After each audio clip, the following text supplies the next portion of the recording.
So today on the show, we're going to be looking at the speech of Kellie Sloane, Liberal Shadow Health Minister in New South Wales. And as we go through this episode, I want you guys to be asking yourself this question: what exactly is the difference between a modern Liberal woman and a member of the most radical left parties that we have in the Greens or the socialist left faction of the Labor Party? And that's today on The Dr. Joe Show. So thank you for joining us today on this new episode. Before we get into it, can I please ask that you do subscribe and share this video? The more people that see it, the bigger our movement becomes. So today we're going to be looking at the speech of Kellie Sloane. Now, she is the member for Vaucluse from the left faction of the Liberal Party. As you guys know, I refuse to call them the moderates, which is what they call themselves. When they're anything but moderate, they're the radical left and they're in the Liberal Party. This speech, as you watch it, you're going to be blown away by her use of left-wing buzzwords, her total capitulation to the left-wing agenda on abortion, and the fact that she just seems to not just have capitulated it but adopted it herself. She literally could be a member of the socialist left in the Labor Party or the Greens. Like, that's really who this woman seems to be, and yet she's in the Liberal Party. And what is the point of the Liberal Party if they can't be different? What is the point of having opposition if they are just all the same? Let's dive in. I've tried to approach this issue with care, consultation, and a deep sense of responsibility as the Shadow Minister for Health and as someone who believes that every woman in this state deserves dignity, safety, and access when it comes to her reproductive health. I'd like to acknowledge, before I go any further, Dr. Amanda Conn from The Other Place, and thank her for her professionalism in the way she's engaged with members from right across political divides. I also acknowledge the Health Minister and his staff, who have been very helpful with their engagement. Thank you. This woman's clearly in bed with not just Amanda Conn from the Greens, but Ryan Park from Labor. This was a bill, a radical Greens abortion bill, that was going to compel all public hospitals to perform abortions and all health workers to be involved in abortion, and to remove all of the data transparency around abortion, of which there isn't very much at the moment in New South Wales. So it was a really radical bill. And even before it was introduced, Amanda Conn from the Greens had been working with Kellie Sloane and Ryan Park. So three of them had been in cahoots from the very beginning on this bill. And so this is the woman that is meant to be the opposition health minister in New South Wales, and yet she's indistinguishable from the radical left agenda on abortion. She says that, I am passionate about every woman's reproductive rights in New South Wales and their dignity, their safety and their access. We've talked about this before. The use of the language, reproductive rights, is a clear indicator that she's a member of the ProAbortion Establishment.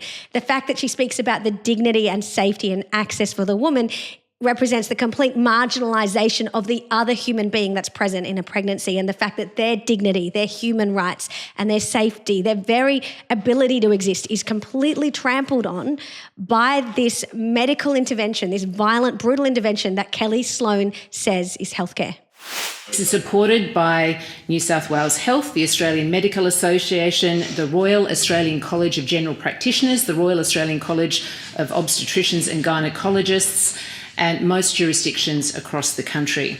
So you might be asking, why did I make you just listen to that shopping list? Well, I wanted you guys to see what we're up against. That is literally the pro-abortion establishment that she's just rattled off there. So you've got RANSCOG, which is the peak body for OBGYNs, obstetricians and gynaecologists. She mentioned the peak body for GPs. She also mentioned the Australian Medical Association, New South Wales Health, so that's the health department, and then she said most other jurisdictions. So what we're really seeing there in that little bit of the speech, and it says less about her and just more about what we're up against, is the fact that in Australia, pretty much every political establishment and institutional organisation has been captured by a pro-abortion ideology. And so when pro-abortion politicians like Kellie Sloane get up in the parliament, they can rattle off this long list of people that agree with them, but that's just because they are the establishment. And the ideology of that establishment is abortion is healthcare, abortion is pro-woman, there should never be a restriction on abortion, and it should be available up until birth.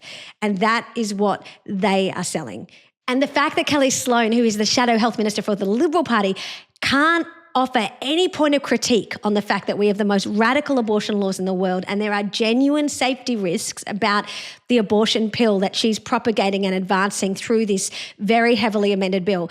That says to us where she lies on this issue. And I think the other point I just wanted to quickly mention is the fact that the end story on this bill is we know it passed, and we also know, though, that it was incredibly gutted, that 95% of it got removed through our activism, through our rallies, through our letterboxing, and then ultimately through the upper house debate where most of that bill just got gutted. And so that actually speaks to the huge success that we're having and the fear that must be in people like Amanda Conn, Kellie Sloane and Ryan Parks, this pro-abortion establishment, because they are the establishment. They have all the medical peak bodies. They have all of the political culture.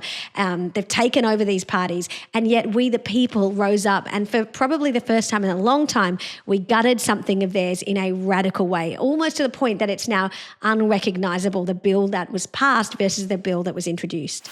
Regional women talk about what they say is, and a woman described to me today as a quiet cancelling of abortion services, of having to drive hours and pay private fees for care.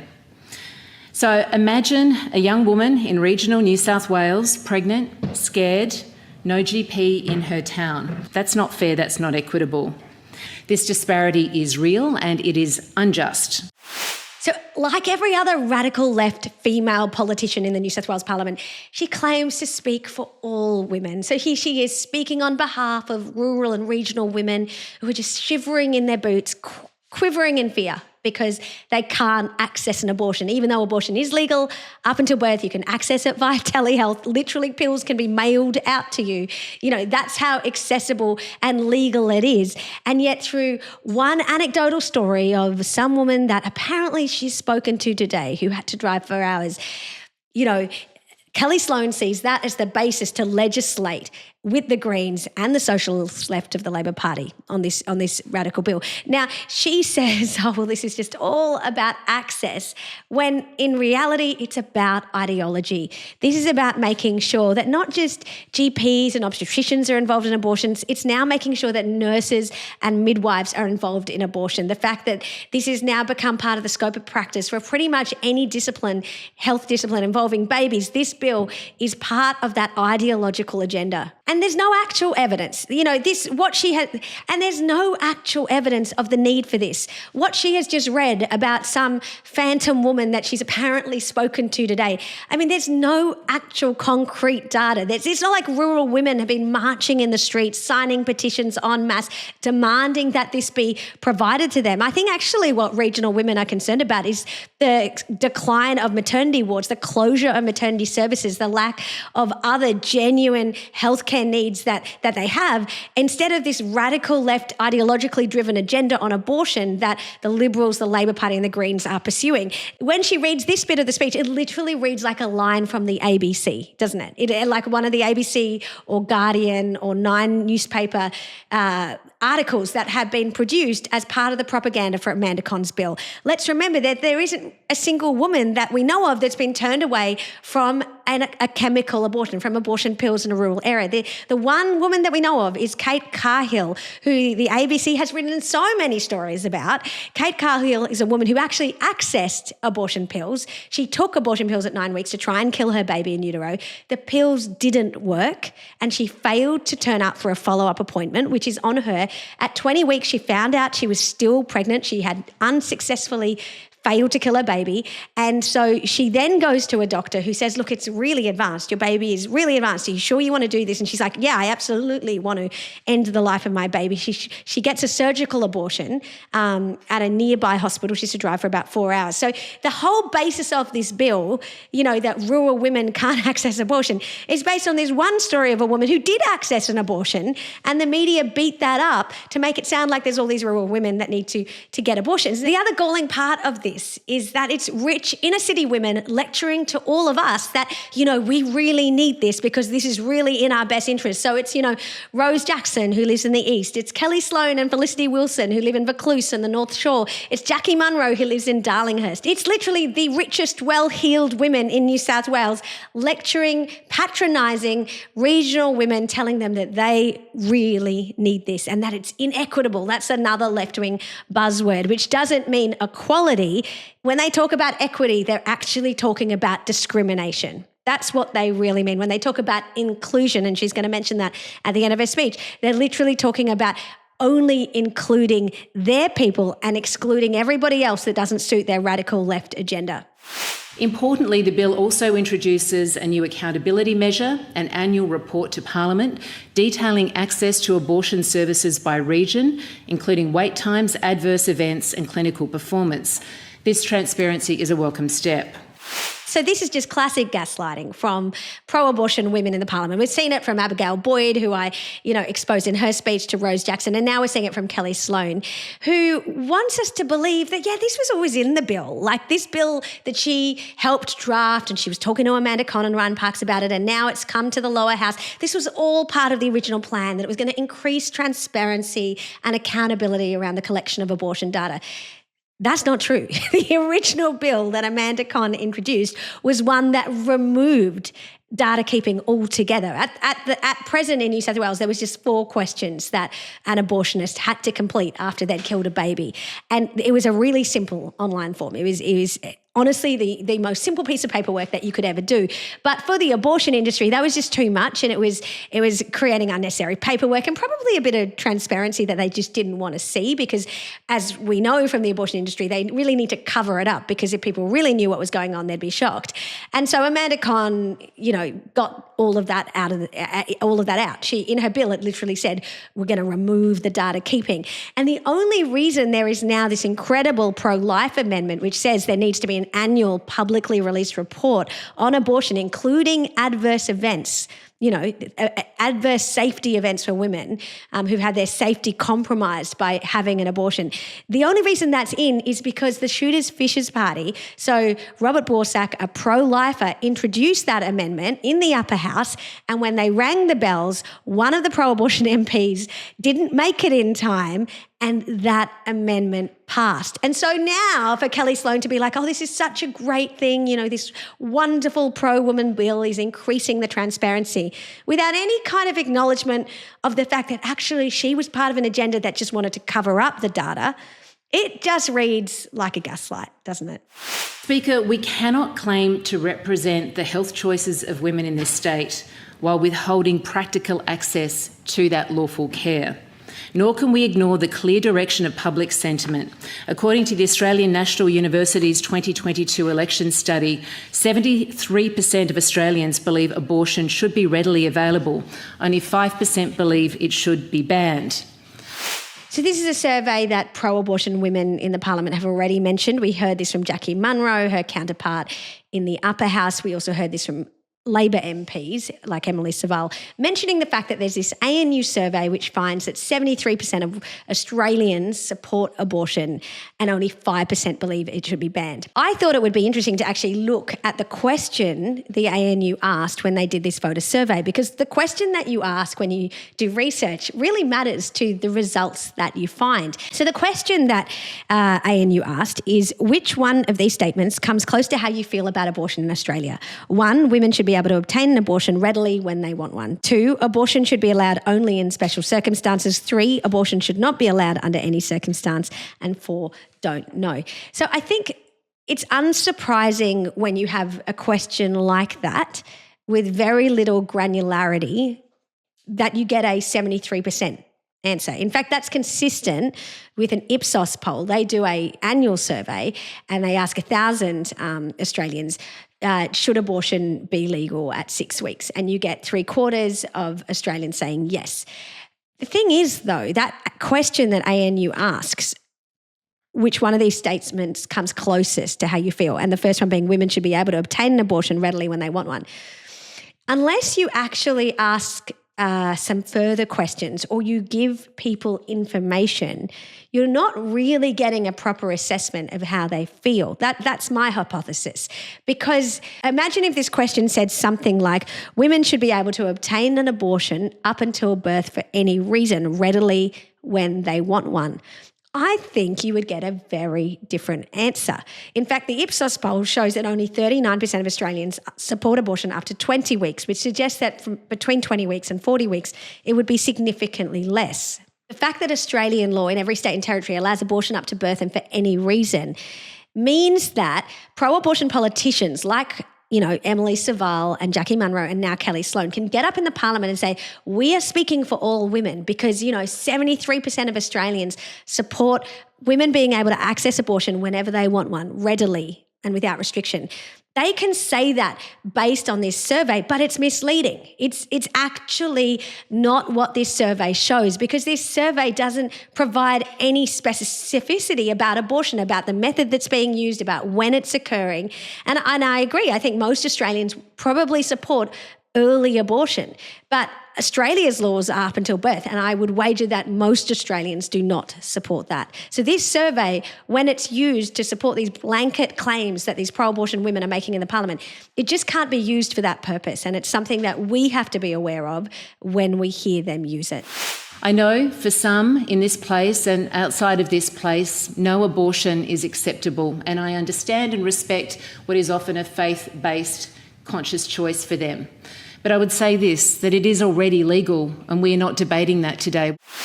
So don't you love the way that she just casually negs on the people that are against abortion? Oh, it's a faith-based choice. Just sort of say, well, that's a kind of a faith-based perspective, but if you're not Christian, all the rest of us that are kind of just more reasonable people, like we're not doing things based on this like mythical God, but we're based in reason and science. Well, look, abortion's just healthcare and it's already legal. That's what she patronisingly tells us. I mean, my message to Kellie Sloane would be, open up any human biology book and read the science on fetal development and the fact that from the moment of conception, you have a unique, unrepeatable human being, and your side is arguing that it's okay to kill that innocent human being because of some reason to do with the mother, because it's inconvenient, because of some health factor, because of some mental health reason typically, and yet none of that applies once a baby is born. The philosophically inconsistent,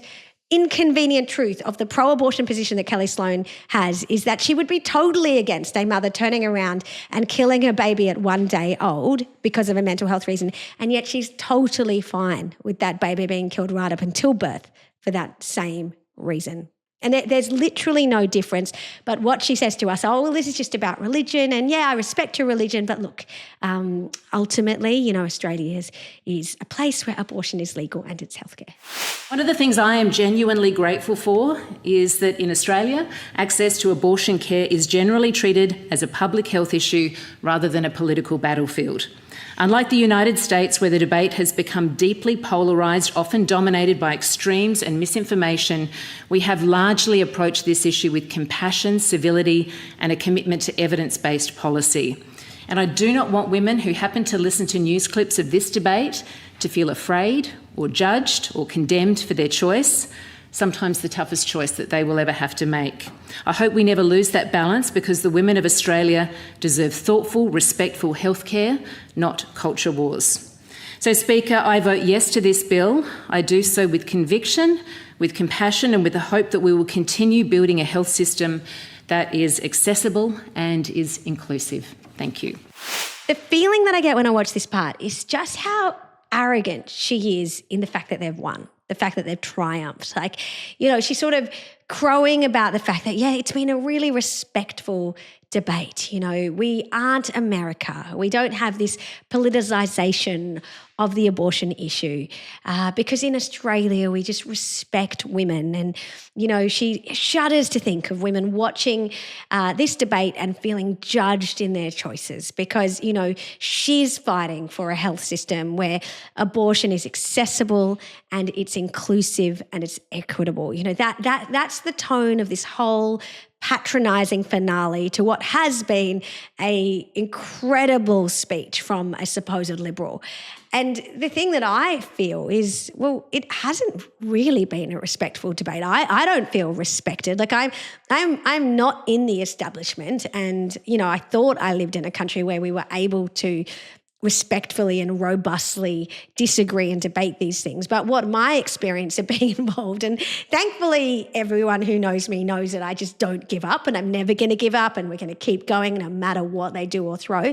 But it hasn't been respectful. I mean, the fact that parliamentarian after parliamentarian has gotten up using privilege to call me a bully when all I've done is threaten a political campaign. Quite literally, the only thing that I've ever said I'm going to do is use my democratic power to mobilise Australians to lobby and campaign against politicians that vote with the radical left on this. That's all I said. And yet, from Mark Speakman to Julia Finn to the Premier of New South Wales himself, Chris Minns, I get accused of bullying, which is not just disrespectful, it's a blatant lie. And then, hit piece after hit piece from the pro-abortion media establishment trying to discredit me using pro-abortion PhD students to say that I've got these things wrong, that I'm somehow lying to people. It's not a respectful debate when you're on the side of the debate where you're actually going up against the establishment. I can understand why Kellie Sloane feels it's respectful, but that's because she is on the side of the pro-abortion establishment that gets to control everything. They get to control the narrative. Now, as you guys know, I just don't buy into that. I am fighting. We are fighting. We're producing these videos. And, just in the last month, we reached 7 million Australians on this issue. We ran 2 rallies. We did all of these letterboxing campaigns. None of that was with the help of the mainstream media even talking about this bill. There wasn't a single news article that exposed how radical this bill was. We got the word out through the power of the people.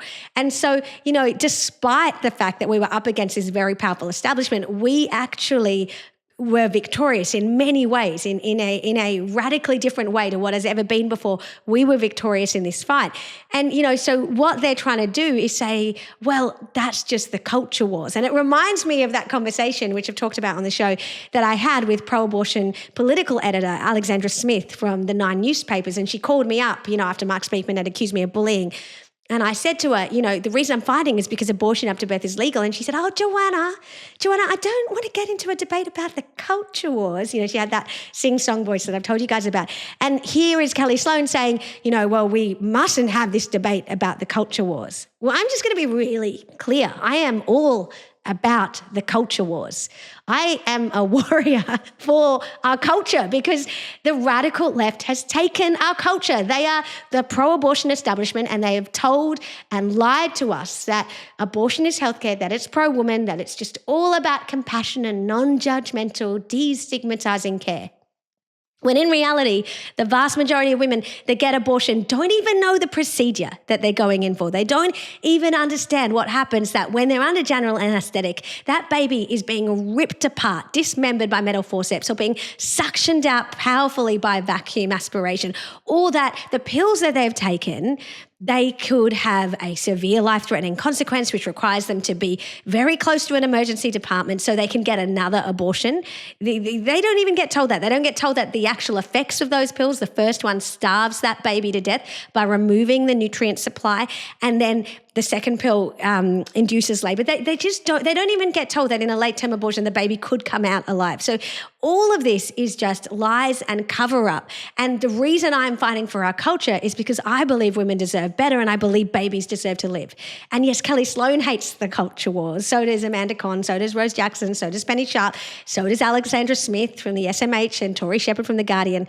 But you and me, we're fighting for our culture. But let's be really clear about what it is they hate. When they say they hate the culture wars, let's actually define that term. The culture wars is anyone who dares to take on the radical left, because the radical left controls the culture. So when you and I agitate and we fight and we speak up, we're engaging in the culture wars because we're taking on the radical left. And that is what we must do. So I want you to share this video. Please share this video, write a comment, because people need to know what we're up against. In particular, they need to know that the Liberal Party has been captured by a pro-abortion left-wing establishment. And that's why my Axe Mark Speakman petition, so it's up to 9,100 signatures. Now, I'd really like to get it past that 10K mark. So I'm going to ask you not just to share these videos, but sign that petition and share that around, because Mark Speakman is emblematic of the rot in the New South Wales Liberal Party. Here was a Liberal Party leader that was totally in unity with Chris Minns from Labor and Amanda Conn from the Greens. And he stood up in that parliament, gave that disgusting speech, and then voted for this disgusting bill. So where is the Liberal Party? Where is the party of Robert Menzies and John Howard? How can we be in a country where the Labor Party, the Greens and the Liberal Party are indistinguishable. And the only way we're ever going to change things is if we get involved. So I'm asking you guys, share this video, sign the petition. And then once you've signed the petition, I'm seriously asking you to think about joining the Liberal Party so that we can take it over. Because if you become a member, we can change this party from the grassroots, because members get to vote in pre-selections, and pre-selections determine who stands in the parliament. Now, this isn't something you're going to be able to do in the next 12 months, but it is something you're going to be able to vote on and do in the long term. And it is how we change the culture of the Liberal Party. We've done it in South Australia. The grassroots membership is pro-life, and that party has been taken over. Only good people are getting pre-selected now.